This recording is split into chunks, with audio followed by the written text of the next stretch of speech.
Good morning students, good morning everyone. हम start कर रहे हैं कल का टॉपिक पार्टी जो अपनी अकाउंटिंग ऑफ गुडविल की जो टॉपिक है वो कंप्लीट हो गया था। अकाउंटिंग ऑफ गुडविल का टॉपिक हमारा कंप्लीट हो गया था, ठीक है। और उसके बाद हम जो लास्ट 2 डे से डिस्कस कर रहे हैं वो कौन सा टॉपिक है? वो है calculation of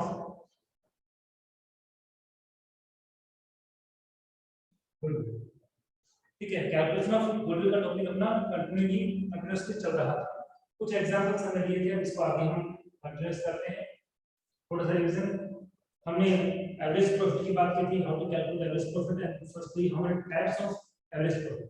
their are 2 types of average profit, first is simple average profit and then second is weighted average profit. How to calculate simple average profit? If profits are in up and down condition, then we have to calculate simple average profit। I mean the profit है उतार चढ़ाव हो, कम ज्यादा हो, ठीक है, तो हमेशा हम सिंपल एवरेज प्रॉफिट साधारण औसत लाभ ज्ञात करते हैं। weighted average profit if the profits are in regularly decrease condition or regularly increase condition, in this way we have to calculate weighted average profit। I mean जब प्रॉफिट जो है वो लगातार बढ़ रहा है या लगातार कम हो रहा है, इस सिचुएशन में हम लोग कैलकुलेट करेंगे weighted average profit। फॉर्मूले की बात करें, सिंपल एवरेज प्रॉफिट का फॉर्मूला क्या था? Total of profit, total of profit upon number of year. जितने प्रॉफिट्स गिवन है उनका सम करना है, टोटल करना है और उसमें कितने ईयर्स है उनसे उसको डिवाइड कर देना है। वेटेड एवरेज प्रॉफिट का थोड़ा डिफरेंट, उसमें क्या था? Total products upon total weight, total products upon total weight, इसका फॉर्मूला था तब वेटेड एवरेज प्रॉफिट था। अब यहाँ पे प्रोडक्ट गिवन नहीं होता, वेट गिवन नहीं होता, हाउ टू कैलकुलेट प्रोडक्ट? तो ऐसे हिंट एज अ नोट मैंने आपको बताया था कि जब हम प्रॉफिट को वेट से मल्टीप्लाई करें तो हमें मिलता है प्रोडक्ट। प्रॉफिट को वेट से मल्टीप्लाई करेंगे तो हमें क्या मिलेगा? प्रोडक्ट मिलेगा, ठीक है। बट वेट कहाँ से आएगा? तो वेट हमें अपने मन से देना होता है, बट स्टार्ट कहाँ से करना होता है? 1 से स्टार्ट करना होता है। कहाँ तक करना है? जितनी ईयर्स की प्रॉफिट गिवन होते हैं वहाँ तक हमें वेट प्रोवाइड करना होता है और फिर हम प्रॉफिट को वेट से मल्टीप्लाई कर देंगे तो हमारा प्रोडक्ट आ जाएगा। प्रोडक्ट का सम कर देंगे, वेट का सम कर देंगे, प्रोडक्ट के सम को कहेंगे टोटल प्रोडक्ट्स, वेट के सम को कहेंगे टोटल वेट और टोटल प्रोडक्ट के टोटल वेट का जब डिवाइड करेंगे हमें वेटेड एवरेज प्रॉफिट मिल जाएगा। फिर था कि एवरेज प्रॉफिट की तो बात हो गई। एडजस्टेड प्रॉफिट, एडजस्टेड प्रॉफिट और उसी केस में हम कैलकुलेट करते हैं जब एब्नॉर्मल और नॉन ट्रेडिशनल मतलब असामान्य और गैर व्यापारिक कुछ सूचनाएं हैं वो प्रॉफिट्स में इफेक्ट कर रही है, प्रॉफिट को इफेक्ट कर रही है, उसको प्रभावित कर रही है, तो उनको हटाने के लिए उसको रिमूव करने के लिए हम एडजस्टेड प्रॉफिट कैलकुलेट करते हैं। रिमूव कैसे करें? जो एक्सपेंस लेस नहीं होने चाहिए थे तो आप उसको लेस कर दिए तो फिर सेट कर देंगे। जो इनकम बिजनेस की नहीं है और आपने ऐड कर दी है तो हम उसको रिमूव करने के लिए लेस कर देंगे। फाइनल प्रॉफिट कैलकुलेट होगा वो कौन सा? Adjusted profit. और एवरेज प्रॉफिट के लिए हमें एडजस्टेड प्रॉफिट की नीड होती है, पर जब एडजस्टेड प्रॉफिट नहीं है डायरेक्टली जो प्रॉफिट गिवन है उसी के बेस पे अपना वर्क करेंगे। अब आगे बात करते हैं, नेक्स्ट क्वेश्चन बना रहा हूं सामने उसकी। क्वेश्चन में प्रॉफिट गिवन है आपको 2017, 2018, 2019, 2020, 2021, 10,000, 20,000, 35,000, 45,000 and 50,000। ये प्रॉफिट्स गिवन है।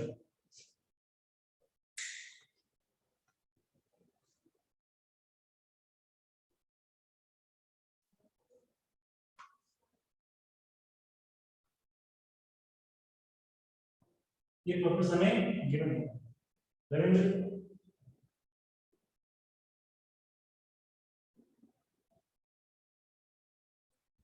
कौन सी क्लास में बेटा? रविंद्र कौन सी क्लास में आप?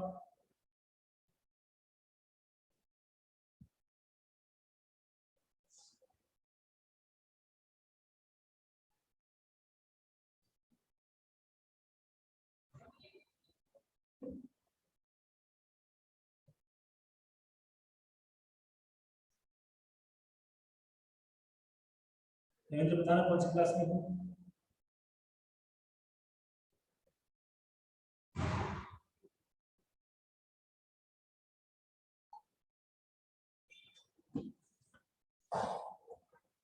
One second.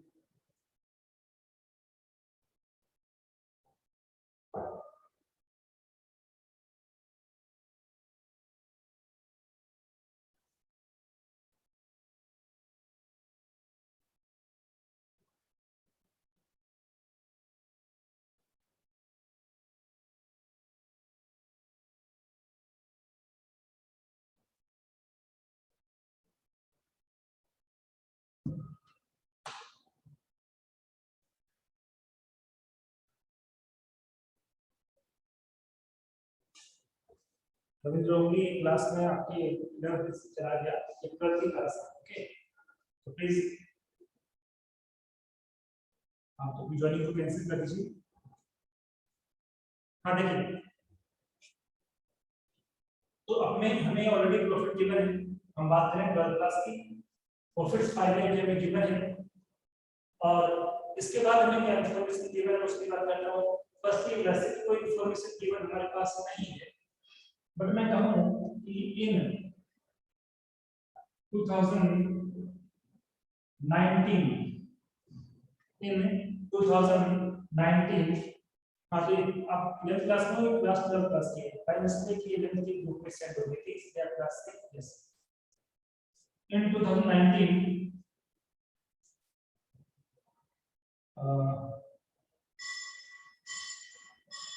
non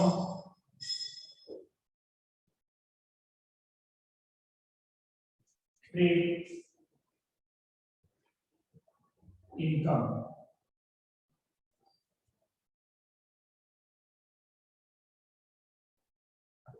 included in profits of rupees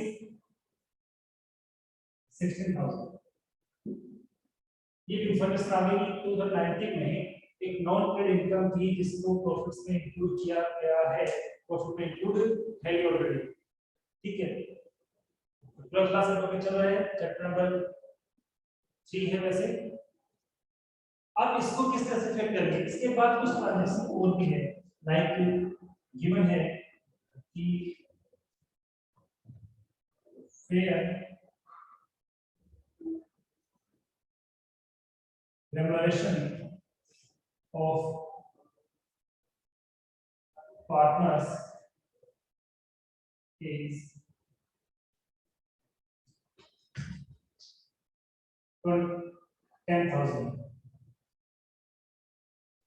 partner जो फेयर रेमुनरेशन है वो 10,000 है। अब आपसे कहा जा रहा है कि आप कैलकुलेट कीजिए एक्चुअल एवरेज प्रॉफिट। इस बार आपसे क्या कहा जा रहा है कि आप कैलकुलेट कीजिए actual average profit. Actual average profit आप कैलकुलेट कीजिए, ये आपसे आस्किंग है। तो किस तरह से हम कैलकुलेट करेंगे क्लास से आप ज्वाइनिंग उसको कैंसिल कर दीजिए। अब देखिए इस तरह से सॉल्यूशन करना है। तो लास्ट वीडियो में हम समझा था कि जब एब्नॉर्मल और non trade information are affected in profits, तो इस केस में फर्स्ट ही हमें कैलकुलेट करना होता है एडजस्टेड प्रॉफिट। क्या कैलकुलेट करना होता है? एडजस्टेड प्रॉफिट हमें फर्स्ट ही कैलकुलेट करना होता है।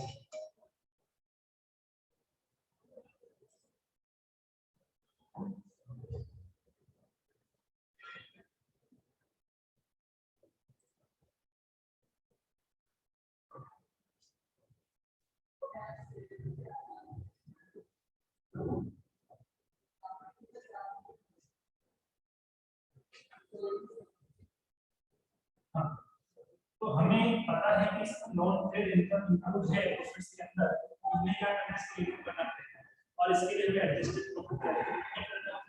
सबसे पहले जो बिल्डिंग आएगी वो क्या आएगी, बिल्डिंग होगी नंबर 1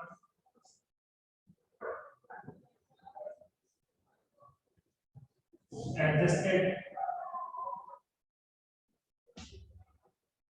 प्रॉफिट। अपनी जो हेडिंग होगी क्या होगी, एडजस्टेड प्रॉफिट की होगी।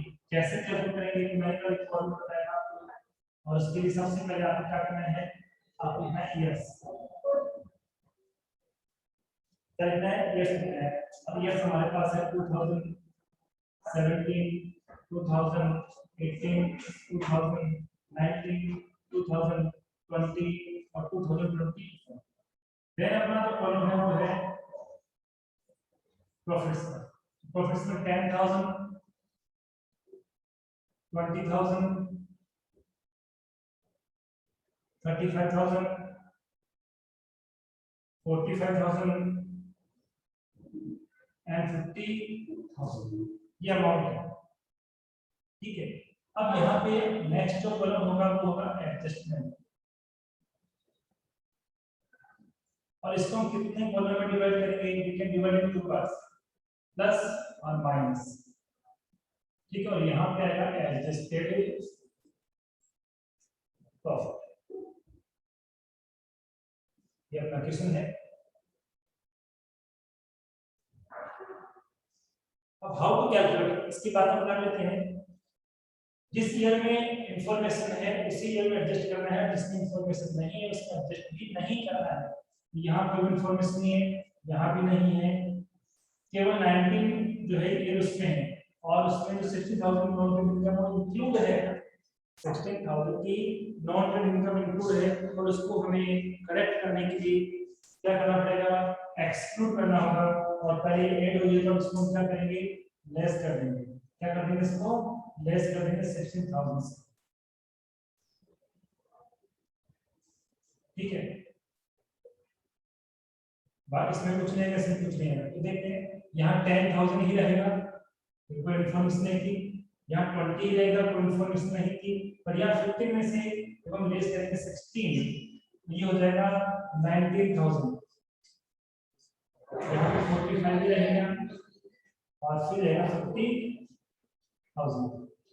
इस तरह से हमने सबसे पहले कैलकुलेट किया है एडजस्टेड प्रॉफिट। क्यों, क्योंकि एब्नॉर्मल नॉन इन्फॉर्मेशन जब भी गिवन होती है, आई मीन प्रॉफिट्स पे उसका इफेक्ट होता है, हमें एडजस्टेड प्रॉफिट कैलकुलेट करना ही होता है। देन इसके बाद हम कैलकुलेट करते हैं प्रॉफिट, कौन सा, एवरेज। एवरेज प्रॉफिट हमें कैलकुलेट करना होगा नंबर 2 पे, ठीक है। How to calculate average profit, मैंने कहा there are two types of average profit, और इसका आईडिया आपको इस एडजस्टेड प्रॉफिट से लगाना है, इससे नहीं लगाना है। इसे कब लगाना है, जब आपके पास कोई एडजस्ट नहीं हो, कोई नॉन ट्रेड और ट्रेड इंफॉर्मेशन, नॉन ट्रेड और अप्रोच इंफॉर्मेशन है नहीं, तो फिर उसको रिमूव भी नहीं करना, तब तो हम इसको ले सकते हैं। पर जब नॉन ट्रेड और एडजस्टेड वो नॉन ट्रेड इंफॉर्मेशन को हमें एडजस्ट करना है, उस में एडजस्टेड प्रॉफिट लेंगे। देखते हैं कि सिंपल एवरेज प्रॉफिट का यूज करते हैं और वेटेड एवरेज प्रॉफिट का यूज करते हैं। सिंपल एवरेज प्रॉफिट उस केस में यूज करते हैं तो उसमें अप एंड डाउन कंडीशन को, और वेटेड एवरेज प्रॉफिट उस कंडीशन में हम कैलकुलेट करते हैं जब अप एंड डाउन कंडीशन ना हो, आई मीन इंक्रीज हो रेगुलर या डिक्रीज हो। यहाँ देखिए फर्स्ट ईयर में तो इंक्रीज हो रहा है, जो नॉन प्रॉफिट है, फिर इंक्रीज हो रहा है, तो मैंने क्या कहा इसके बेस पे करना नहीं है, ये क्वेश्चन का पार्ट है, किसके बेस पे करना है, एडजस्टेड प्रॉफिट के बेस पे करना है। तो फर्स्ट ईयर में इंक्रीज है, फिर सडन क्या हो गया, इस एडजस्टमेंट के रीजन से अमाउंट कम हो गया, फिर बढ़ गया, एक बार कम हो गया। अब जैसे अपना अकाउंट कंडीशन आती है, हमें क्या करना होता है, हमें यूज करना होता है सिंपल एवरेज प्रॉफिट। फॉर्मूला क्या होगा,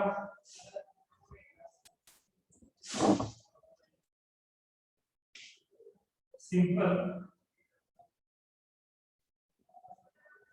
average profit equal to total profits upon number of years. अब इनका टोटल हम ऐसे लेते हैं, कितना हो जाएगा देखते भी 0 0 0 9 4 14 हो गया, 9 5 4 5 9, ये हो गया आपका 1,44,000। फिर से एक बार चेक कर लेते हैं, 14 1 2 4 5 9, हाँ 1,44,000 रुपीज का अमाउंट यहाँ पे आ गया है, जो कि टोटल प्रॉफिट हो जाएगा आपका डिवाइड करना है इसको 5 से, तो नंबर से कितने 1 2 3 4 5 से इसको डिवाइड करेंगे तो अपना सिंपल एवरेज प्रॉफिट कितना आएगा 5 2 जा 10, यहाँ से 4 आया 4 यहाँ पर भी है 5 8 जा 40 5 8 जा 40 0 0 28,800 अपना सिंपल एवरेज प्रॉफिट आ गया। बट कैलकुलेट क्या करना है, कैलकुलेट सिंपल एवरेज प्रॉफिट नहीं करना था, हमारा टारगेट क्या है, हमारा टारगेट है कि एक्चुअल एवरेज प्रॉफिट हमें कैलकुलेट करना है। अपना जो टारगेट है क्या है, एक्चुअल एवरेज प्रॉफिट कैलकुलेट करना है। और किस तरह से एक्चुअल एवरेज प्रॉफिट कैलकुलेट करेंगे, तो इसके बाद आगे बढ़ेंगे हम थर्ड स्टेप में। थर्ड स्टेप में हम कैलकुलेट करेंगे एक्चुअल एवरेज प्रॉफिट। क्या कैलकुलेट करेंगे, एक्चुअल एवरेज प्रॉफिट। और इसके लिए मैंने क्या कहा था कि जो अपना एवरेज प्रॉफिट होता है ना, उसमें फ्यूचर में होने वाले जो एडवांटेज है उनको कैलकुलेट करना है, और फ्यूचर में होने वाले जो डिसएडवांटेज है लॉसेस है उनको लिस्ट करना है। ठीक है, तो किसमें करना है सारा ये एडजस्टमेंट, ये करना है एवरेज प्रॉफिट में। तो यहां सबसे पहले सिंपल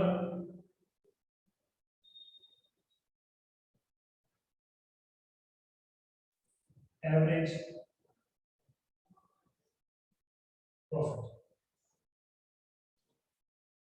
और अमाउंट अपने पास है 28,000 रुपीज, 28,800 रुपीज आ गया। अब एक इंफॉर्मेशन गिवन है कि fair valuation of partners are 10,000, तो पार्टनर्स का फेयर वैल्यूएशन कितना होगा, फ्यूचर में कितना है 10,000। तो इससे हमारा फ्यूचर में प्रॉफिट है वो ये तो रहेगा नहीं, क्योंकि इसमें से क्या करना पड़ेगा, जो प्रॉफिट होगा उसमें से पार्टनर को सैलरी तो मिलनी पड़ती है, अभी प्रॉफिट इतना नहीं है, इससे भी कम हो जाएगा। इसका मतलब फ्यूचर में बिजनेस को लॉस होगा, और बिजनेस को लॉस होगा तो हमें क्या करना पड़ेगा, लेस ही करना होगा। इसलिए यहाँ पे क्या करेंगे, less fair remuneration of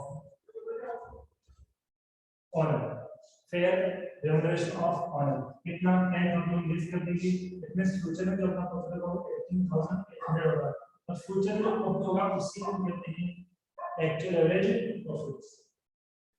future में जो अपना प्रॉफिट होगा उसको कहते हैं एक्चुअल एवरेज प्रॉफिट। ये था आपका आंसर। ठीक है, फाइव का कॉन्सेप्ट प्लस समझ में आ गया। फिर ये जो यहाँ से यहाँ तक का पार्ट है, इधर जो पार्ट में बना रहा हूँ ये इक्वेशन है और कितना आंसर है। ठीक है, इस तरह से ये टॉपिक अपना कंप्लीट हुआ, और इसी वे में हम धीरे धीरे आगे बढ़ेंगे। अब इसी क्वेश्चन में एक लैंग्वेज और आती है, इसी क्वेश्चन में एक लैंग्वेज और आती है कि आपको प्रोबेबिलिटी कैलकुलेट करनी है। क्या इन्फॉर्मेशन आती है कि आपको प्रोबेबिलिटी कैलकुलेट करनी है, तो आप किस तरह से प्रोबेबिलिटी कैलकुलेट करते हैं। जैसे इन्फॉर्मेशन आती है गुडविल जो कैलकुलेट करनी है वो एक्चुअल एवरेज प्रॉफिट के 3 इयर्स के बेस पे करनी है। इन्फॉर्मेशन क्या आती है, जो गुडविल कैलकुलेट करनी है वो एक्चुअल एवरेज के 3 ईयर के बेस पे कैलकुलेट करनी है। तो सबसे पहली बात हमें कैलकुलेट करना क्या है, गुडविल। हमें कैलकुलेट क्या करना है, हमें कैलकुलेट करना है गुडविल। ठीक है, तो सबसे पहले मैंने क्या कहा था कि जब भी गुडविल कैलकुलेट करनी है आपको बेस देखना होता है। देन हम मेथड की बात करते हैं। तो क्वेश्चन में क्या इन्फॉर्मेशन की बात मैं कर रहा हूं कि एक्चुअल एवरेज प्रॉफिट के परचेज ईयर के बेस पे, तो बेसिस कर दिया एक्चुअल एवरेज प्रॉफिट, बेसिस कर दिया एक्चुअल एवरेज प्रॉफिट दिया इनटू। अब देखते हैं मेथड कौन सा है, मेथड कौन सा है, number of purchase year method. Number of purchase year method में यहां क्या यूज करते हैं, नंबर ऑफ परचेज की यूज करते हैं। क्या यूज करते हैं, नंबर ऑफ परचेज ईयर। अब हमने इस क्वेश्चन के अंदर actually actual average profit already calculate कर लिया है, और अमाउंट कितना आया था 18,800, और इनटू में नंबर ऑफ परचेज ईयर। तो हम क्वेश्चन की बात कर रहे थे कि एक्चुअल एवरेज प्रॉफिट के 3 ईयर परचेज बेसिस पे हमें कैलकुलेट करना है। तो 3 ईयर वो यहाँ पे अपना परचेज ईयर होंगे, इसको यहाँ पे मल्टीप्लाई करेंगे, मल्टीप्लाई करते हैं 0 0 4 6 और 5। क्लियर? तो फाइनल जो आपका आंसर आएगा वो आएगा 56,400 rupees, 56,400, and this is answer of goodwill. तो इस तरह से आपको गुडविल का अमाउंट कैलकुलेट करना है। तो जब भी गुडविल का अमाउंट कैलकुलेट करना है, firstly you have to check about two base. आपको देखना है कि बेस कौन सा है। आफ्टर बेस आपको देखना है कि टाइप्स ऑफ मेथड क्या है, किस मेथड के अकॉर्डिंग हमें गुडविल कैलकुलेट करनी है। तो फर्स्टली जो कैलकुलेट करना है वो हमें बेस कैलकुलेट करना है। इसीलिए फर्स्टली मैंने आपको बेस कैलकुलेट करके बताया। Without base we can't calculate the amount of goodwill. That's why हमने फर्स्टली गुडविल कैलकुलेट नहीं की, पहले बेस कैलकुलेट की। बेस कैलकुलेट हो गया, देन हम चेक करते हैं कि गुडविल के लिए मेथड कौन सा अप्लाई किया जा रहा है। मेथड कौन सा है? Number of purchase method, we can say in other words time method. तो हमने जो नंबर ऑफ परचेज से दिए थे हमने इसको यहां पे मेंशन किया, मल्टीप्लाई कर दिया। अब यहाँ पे सुपर प्रॉपर्टी बेसिस होगा, फिर यहाँ पे बेसिस थोड़ी और चल जाती है। इसके बाद कुछ और भी हमें वर्क करना होता है, ठीक है? उसको रेस कर देता हूं।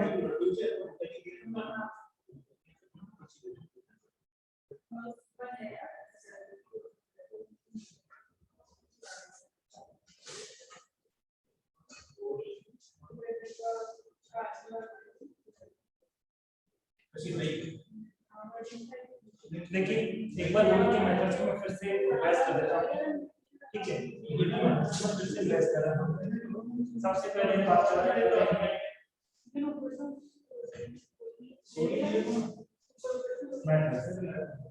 ठीक है। फर्स्ट क्या था? Number of purchase year method. सबसे फर्स्ट में कौन सा? Number of purchase year method. इसमें क्या करना होता है? सबसे पहले क्या देखना होता है? या तो एक्चुअल एवरेज प्रॉफिट देखना होता है या सुपर प्रॉफिट देखना होता है। जैसे हम कैलकुलेट क्या कर रहे हैं? हम कैलकुलेट कर रहे हैं गुडविल, या तो किस बेस पे? सुपर प्रॉफिट के बेस पे या फिर एक्चुअल एवरेज प्रॉफिट के बेस पे। तो सबसे बेसिक की नीड होती है। देन हम बात करते हैं मेथड की। तो अभी फर्स्ट मेथड की बात हो रही है, इसलिए फर्स्ट मेथड हम क्या करेंगे? यहां पे करेंगे नंबर ऑफ परचेज ये, यहां भी हम क्या करेंगे? Number of purchase. इसी पर्टिकुलर में गुडविल को कैलकुलेट करने का फॉर्मूला जाने चेंज नहीं होता है, जो बेस चेंज होता है। तो मेथड सेम है। बेस यहां पे एक्चुअल एवरेज प्रॉफिट था, इसमें एक्चुअल एवरेज प्रॉफिट यूज किया। यहां पे सुपर प्रॉफिट है, इसलिए हमने सुपर प्रॉफिट यूज किया। Is this clear? अब हम बात करते हैं नेक्स्ट मेथड की।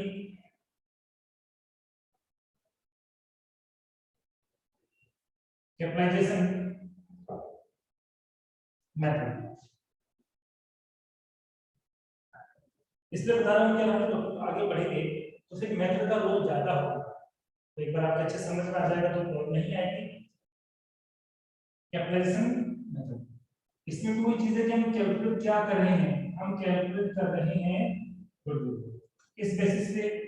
तो पहले हम बेसिस से करते हैं एक्चुअल एवरेज प्रॉफिट या फिर सुपर प्रॉफिट। अब इसमें किस तरह से कैलकुलेट करते हैं? इसमें मैंने कहा था सबसे पहले हम लोग कैपिटलाइज वैल्यू कैलकुलेट करते हैं, और किसी भी पर्टिकुलर बेस की कैपिटलाइज वैल्यू कैलकुलेट करने के लिए हमें उस बेसिस को डिवाइड करना होगा एनआरआर से। इससे एनआरआर से, और एनआरआर परसेंटेज में होता है, इससे हम यूज करेंगे 100। जब भी कोई रेट परसेंटेज में होती है हमें 100 यूज करना होता है। ये कौन सी वैल्यू होगी? कैपिटलाइज वैल्यू आ गई। कौन सी वैल्यू आ गई? Capitalize value. बट हमें कैपिटलाइज वैल्यू कैलकुलेट नहीं करनी है, हमें कैलकुलेट करना है गुडविल। तो हम क्या करेंगे? यहां पे लेस करेंगे कैपिटल एम्प्लॉय। क्या लेस करेंगे? हम लेस करेंगे कैपिटल एम्प्लॉय। क्यों लेस करेंगे? क्योंकि हमें कैलकुलेट क्या करना है? हमें कैलकुलेट करना है गुडविल। कैपिटलाइज वैल्यू करते हैं कैलकुलेट, तो हमें क्या करना है? ओनली एनआरआर से डिवाइड करना है और इनको 100 करना है। क्लियर? अब एक्चुअल एवरेज प्रॉफिट जो है कैपिटलाइज जैसे मेथड को इसका हमने फॉर्मूला देख लिया कि कैसे लोग कैलकुलेट करते हैं। सबसे पहले एक्चुअल एवरेज प्रॉफिट यूज करते हैं, फिर अपन आर आर यूज करते हैं तो 100 करते हैं और माइनस में हम लिखते हैं capital N. But listen carefully, super profit का कैपिटलाइजेशन मेथड हो तो उसकी जो कैपिटलाइजेशन वैल्यू है this is known as goodwill, यही गुडविल होती है एंड इसमें कुछ भी लेस नहीं करते हैं। लेस किसमें करते हैं? कैपिटल गुडविल लेस किसमें करते हैं? The base portion of actual base portion, इसमें लेस नहीं करते हैं, इसमें कैपिटलाइज वैल्यू क्या जाती है? गुडविल हो जाती है। ये बात होगी कौन सा मेथड की? फर्स्ट मेथड और सेकंड मेथड। देन बात करता हूं मैं नंबर 3 की, और मेथड कौन सा है? Annuity suspense method. Next method कौन सा है? Annuity suspense method. और इस मेथड में कैसे करना है हम उसकी बात करेंगे। इस मेथड में कैसे करना है हम उसकी बात करेंगे। वही सबसे पहले हमें क्या कैलकुलेट करना है, तो वही बनाएंगे हम लोग, या तो किस बेस पे? एक्चुअल एवरेज प्रॉफिट के बेस पे या सुपर प्रॉफिट के बेस पे। बेस तो कंपलसरी है ना। अब मेथड को हम यूज करेंगे कि यहां पे क्या है, यहां पे क्या है, आएगा एन्युटी वैल्यू ऑफ 1 रुपीज, यहां पर भी एन्युटी वैल्यू ऑफ 1 रुपीज। यानी एक बता देंगे एन्युटी वैल्यू क्या होती है। एन्युटी वैल्यू मींस क्या है कि कोई भी रुपीस है उसकी आज वैल्यू 100 पैसे इक्वल है, यानी उसका परचेजिंग पावर आज अच्छा है, फ्यूचर में उसकी वैल्यू कम हो जाएगी। एग्जांपल देता कि आपके पेरेंट्स होते थे आपके, उस टाइम 500 तो आज के 500 क्या इक्वल है? आज आप 500 मार्केट में किलो कुछ नहीं है। तो आपके पेरेंट्स से जब वो छोटे थे आपके इसमें थे, उस टाइम 500 मार्केट में लेके जाते थे, बहुत बड़ा आइटम, बड़ा मटेरियल लेके आ सकते थे। आज नहीं आता, आज कोई वैल्यू नहीं है क्योंकि प्रिंटेड वही है, कोई 500 500, तो उसकी जो एमआरपी डाउन हो जाती है, सॉरी उसका परचेजिंग पावर कम हो जाता है, तो वो वैल्यू कितनी रहेगी प्रोजेक्ट में वो आपकी यहाँ पे। और मैंने कहा था कि जो बेसिस है ओनली फर्स्ट 3 मेथड में ही यूज करते हैं। बेसिस हम यूज करते हैं फर्स्ट 3 मेथड में ही यूज करते हैं, उसके बाद जो मेथड्स है उसमें हम लोग यूज नहीं कर सकते। इसका मतलब आगे जो मेथड की बात करेंगे, फोर्थ मेथड की बात करेंगे, वो कौन सा है?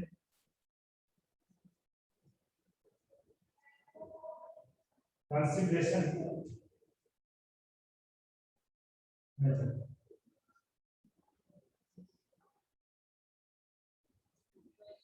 ये मेथड हम तभी कैलकुलेट करते हैं जनरली जब हम कोई बिजनेस को परचेज कर रहे हैं। ये मेथड हम तब यूज करते हैं जब हम किसी बिजनेस को परचेज कर रहे हैं, तभी हम इसका यूज करते हैं। क्यों? कि जितने का बिजनेस है हम उसे या तो उससे ज्यादा देंगे या उससे कम देंगे। ठीक है, कम अगला जनरली वो लेता ही नहीं, इक्वल वैसे ही लेता है, उसने इतना टाइम मेहनत की है, हार्ड वर्क किया, बिजनेस की इतनी वैल्यू बनाई है, कुछ अमाउंट एक्स्ट्रा लेगा, तो कुछ अमाउंट एक्स्ट्रा लेगा, वही अमाउंट तो गुडविल है, तो कैलकुलेट कैसे करेंगे? यहाँ पर गुडविल इज इक्वल टू, सबसे पहले यूज करना है हमें परचेज कंसीडरेशन, और माइनस करना है यहाँ पर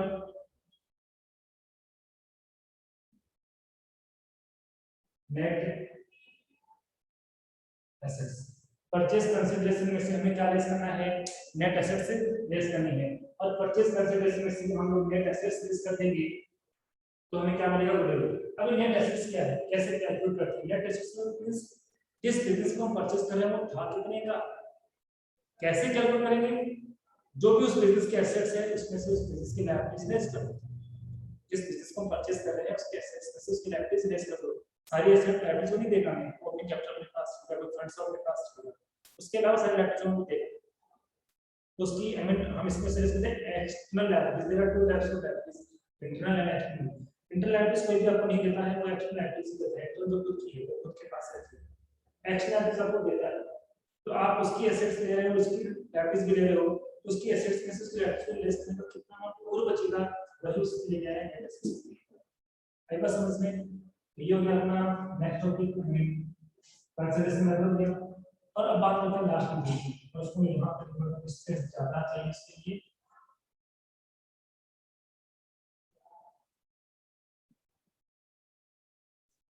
हिडन गुडविल। हिडन गुडविल जब कैलकुलेट करोगे आपको कैसे पता चलेगा कि हमें हिडन गुडविल कैलकुलेट करनी है। आप देखोगे कि इसमें कोई नया पार्टनर इन हो रहा है, हो रहा है, कहीं भी ये इंफॉर्मेशन नहीं है कि वो कितना अमाउंट गुडविल के लिए कंट्रीब्यूट कर रहा है। आपने पूरा उसे रीड किया है पर कहीं भी इंफॉर्मेशन नहीं है कि वो कितना अमाउंट गुडविल के लिए कंट्रीब्यूट कर रहा है। विदाउट गुडविल हम किसी भी पार्टनर को एडमिट नहीं कर सकते हैं। विदाउट गुडविल हम किसी भी पार्टनर को एडमिट नहीं कर सकते हैं। तो उसका तो अमाउंट भी नहीं है, उसका तो अमाउंट गिवन ही नहीं है।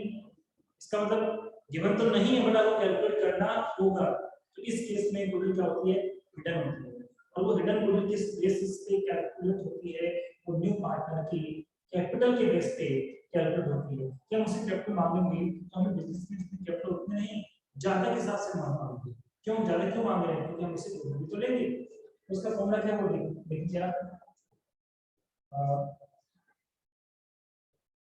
Return goodwill is equal to capital of new partner upon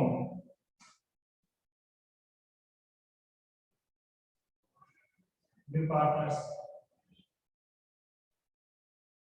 share upon new partners share into में, सॉरी इनटू में आवाज हो गया, फिर इसके माइनस करना है actual capital of the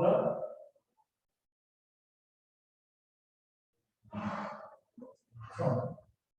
actual capital of the firm, firm जो एक्चुअल कैपिटल जो उसमें गिवन होगी वो हमें इससे लेस करनी होगी।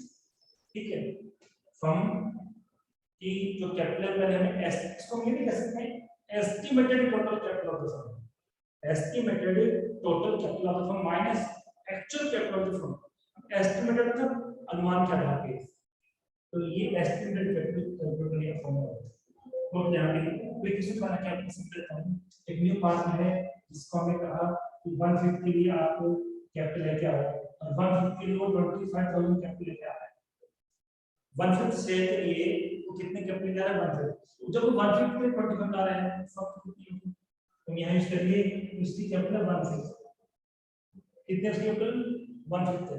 ठीक है, तो हम क्या करेंगे, यहाँ स्पेस नहीं है ऊपर लिखना, इसका आंसर ऊपर लिखना होगा कि इसे, तो हम क्या करेंगे कि वो 1/5 के लिए कितने कैपिटल है, हमें था ना कैपिटल ऑफ पार्टनर और न्यू पार्टनर से कैपिटल पार्टनर क्या है अभी 1/5 के लिए है, तो 1/5 के लिए इतनी तो पूरी फॉर्म में कितना होगा 1 कर दे 1। ठीक है, अब अदर पार्ट में कैपिटल कितने मान लेते हैं, अदर पार्ट में कितने मानते हैं कि एक की है 70,000 और बी की है 40,000, ये सीधा है पार्ट। तो अब ये तो हमें कैलकुलेट होगी अगर मैं एक्चुअल कैपिटल ऑफ द ये ऑलरेडी गिवन होती है, कैसे ए और बी की गिवन है 50,000 प्लस बी की गिवन है 40,000 प्लस सी की गिवन है 25,000, सी की भी यहाँ पर गिवन है 25,000। ठीक है, तो अब इसे सॉल्व करते हैं, मान लो 20 सॉल्व कैसे करेंगे 25,000, ये जो ऊपर जाएगा तो इसकी वैल्यू ऐसे चेंज जाएगी, 1 को इफेक्ट भी पड़ेगा माइनस, ये हो गया आपका 11500 90, हाँ 100, ये होगा 125 माइनस 150, इसका मतलब रिटर्न गुडविल का अमाउंट आ गया 10,000 रुपये।